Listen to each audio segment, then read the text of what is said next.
ఒక రోజు నిన్ను ప్రేమించి మరొక రోజు నిన్ను ద్వేషించి మరొక మనిషిని ప్రేమించాలనుకుంటున్నావు. కానీ లెక్కలేనంత ప్రేమ నీపై చూపుతున్నటువంటి దేవుణ్ణి మాత్రం ఈరోజు మనిషి ప్రేమించలేకపోతున్నాడు.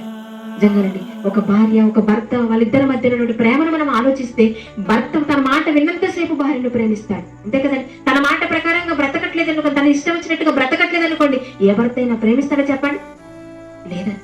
అలాగే భార్య ప్రేమిస్తుందంటే లేదండి. పోనీ నీ పిల్లలైనా ప్రేమిస్తారంటే పిల్లలు కూడా ఎవరు ప్రేమించారండి. పిల్లలు కూడా తమకు ఎంతసేపు పెడుతున్న తల్లిదండ్రుల గురించి ఆలోచిస్తారు. కానీ ఏ తల్లిదండ్రులు తమ పిల్లల గురించి ఆలోచించకుండా తమకు కావాల్సింది ఇవ్వలేదనుకోండి, తల్లి అనటానికి కూడా ఇష్టపడరండి ప్రేమ దేవుని వల్ల. అదండి ఈ లోకంలో ఉన్నటువంటి ప్రేమ. ఒక తల్లి తన బిడ్డ ప్రేమ కోసం పరితపించిపోతూ ఏడుస్తుందండి. ఒక ఆవిడ ఏడుస్తుంది, నా కొడుక ఒక్కసారి నా కళ్ళ ముందు వచ్చి కనపడరా, ఇన్నేళ్లుగా నేను చూడలేకపోతున్నా, నాకు చాలా బాధగా ఉందిరా, నీవు నీ భార్య నీ పిల్లలు అందరూ వచ్చి ఒక్కసారి కనపడండి రా. అందరూ చుట్టుపక్కల ఉన్న వాళ్ళు తమ పిల్లలు వచ్చి ఇంటికి వెళ్ళిపోతున్నారు, వాళ్ళందరినీ చూస్తుంటే నా ప్రాణం తరుక్కుపోతుందిరా, ఒక్కసారి రారా అని కన్నీళ్లు పెట్టుకుని ఫోన్ లో మాట్లాడుతుందండి. అయినా ఏమంటున్నాడు తెలుసా కొడుకు? ఏం చేసావని దగ్గరకు రావాలి అంటున్నాడు. నా కోసం ఏం చేసావని దగ్గరకు రావాలి అంటున్నాడండి. అది ఒక కుమారుని యొక్క ప్రేమ అండి తల్లి పట్ల.